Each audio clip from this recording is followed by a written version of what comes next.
আসসালামু আলাইকুম, সবাই কেমন আছেন? আশা করি সকলে অনেক ভালো আছেন।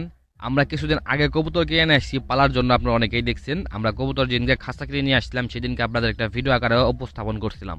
তার কিছুদিন পরে আমরা গেছিলাম কবুতর আনার জন্য, কবুতর নিয়ে আসছিলাম হচ্ছে 2 জোড়া, মানে 4টা কবুতর আনছিলাম, দুইটা পায়রা দুইটা পায়রি, 2 জোড়া মানে জোড়া বান্ধা কবুতর নিয়ে আসছিলাম।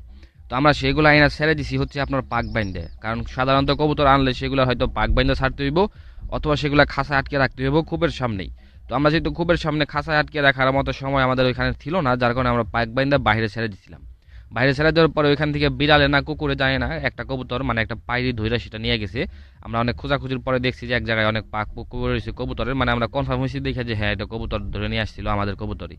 তো যার কারণে এখন কবুতরের ওখানে আছে একটা পায়রি দুইটা পায়রা। দুই পায়রা সারাদিন মারামারি করে, যে একটা পায়রি আছে সে একটা পায়রির সাথে কোন পায়রা আর কি জোড়া বানবো। যার কারণে মনে করেন একটা ঝামেলা চলতেছে এখন বর্তমানে কবুতর নিয়ে। আর এইদিকে আমাদের এইদিকে কুকুর বিড়াল মনে করেন প্রচুর পরিমাণে। আর আমাদের এই সাইডে যে ফার্মি মুরগি এবং টাইগার মুরগি ছিল, আলহামদুলিল্লাহ সেইগুলাই সুন্দর ডিম পারতেছে, প্রতিদিন রেগুলার হচ্ছে আপনার ডিম পাইতেছি আমরা। কিন্তু ডিমের সাইজ অনেক ছোট, বেশি একটা বড় না। আমরা আশা করছিলাম আরো বড় সাইজের ডিম হবে, কিন্তু না, সেটা হয় নাই। আসলে একদম ছোট ছোট সাইজ আপনারা দেখতে পারতেছেন। এটা হচ্ছে আপনার ফার্মি মুরগি। ফার্মি মুরগির ডিমের সাইজ সবচেয়ে ছোট। এগুলো দেশি মুরগির ডিম করে অনেকে বিক্রি করতে পারবো যদি চেষ্টা করে তারা। আর তাছাড়া যে টাইগার মুরগিগুলো আছে সেগুলো মোটামুটি আলহামদুলিল্লাহ ডিমের সাইজ মোটামুটি যে মানে ফার্মের ডিম আছে সেগুলো সমান সমানই। তো মোটামুটি এখানে আমাদের মুরগি আছে কয়েকটা, এবং আমরা চেষ্টা করতেছি আরও কয়েকটা আনার জন্য। তবে কিছুদিন পর আনবো, কারণ আমাদের যখন কোয়েল পাখির প্রোডাকশন শুরু হবে তখন থেকে আমরা মানে আনার পরে যে ডিমগুলো দিব সেখান থেকে আমরা কোয়েল পাখির ডিম এবং ফার্মি মুরগি টাইগার মুরগির ডিম একসাথে আমরা ইনকিউবেটরে বসাবো। আর আমাদের এই সাইডে যে একটা পুকুর আছে, যে পুকুরটা নিয়ে আপনাদের একদিন বলছিলাম যে এখানে একটা হাঁসের খামার করা যাবে। কিন্তু এখন যেহেতু প্রচুর পরিমাণে শীত চলতেছে, হাঁসের বাচ্চাগুলো টিকানো অসম্ভব হয়ে যাইব, কারণ এই শীতের কারণে যদি আমরা হাঁসের বাচ্চাগুলো আনি হয়তো বা আমরা ঘরের ভেতরে সেগুলাকে লাইটিং দিয়ে তাপমাত্রা দিয়ে ঠিকঠাক রাখতে পারবো। কিন্তু যদি আমরা পুকুর পাড়ে ছেড়ে দেই পানির মধ্যে, তাহলে এই পুকুরের পানি অনেক ঠান্ডা থাকবো, যেহেতু এটা চলমান পানি না, এখানে আবদ্ধ পানি সবসময় ঠান্ডা বেশি থাকে। তো এই পানিতে যদি নামে সেগুলো মারা যেতে পারে, যার কারণে আমরা চেষ্টা করতেছি কিছুদিন পরে আনার জন্য, শীতটা যখন একটু একটু কমবো তখন আনার জন্য।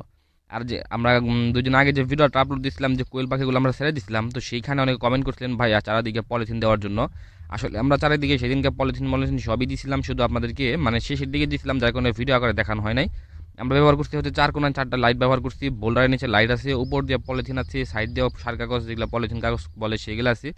শুধু আমরা 1 ফুট করে জায়গা বাকি রাখছিলাম, 1.5 ফুট জায়গা, যেখান দিয়ে আপনার হাওয়া প্রবেশ করতে পারবো, আইতে যেতে পারবো, মানে এই যে ভিতরে যে গ্যাসগুলো হবে সেগুলো যাতে বাইর হয়ে যেতে পারে অনায়াসে। এবং কোয়েল পাখিগুলো দেখতেছেন আলহামদুলিল্লাহ এগুলো অনেক সুন্দর হয়েছে, মাশাআল্লাহ এগুলো গ্রোথ অনেক ভালো, অনেক ভালো। অন্যান্য খামারি যারা আছে তাদের যে 10 দিনের কোয়েল পাখির বাচ্চাগুলো আছে সেগুলো চাইতে আমাদের এগুলোর গ্রোথ দেখছেন কত সুন্দর। বাচ্চাগুলোর বয়স কেবলমাত্র 11 দিন হয়েছে, এবং 11 দিনে এগুলোর খুব সুন্দর পাখ এবং ফুর সব কিছু জ্বালিয়ে রেখেছে। দেখে মানে ভালোই লাগতেছে আর কি। দেখেন আমরা পাখির সাইজগুলো, এগুলো হচ্ছে আপনার 11 দিনের বাচ্চা। তো যাই হোক, সবাই ভালো থাকবেন, সুস্থ থাকবেন। আজকের মতো এখানে বিদায় নিচ্ছি। আল্লাহ হাফেজ।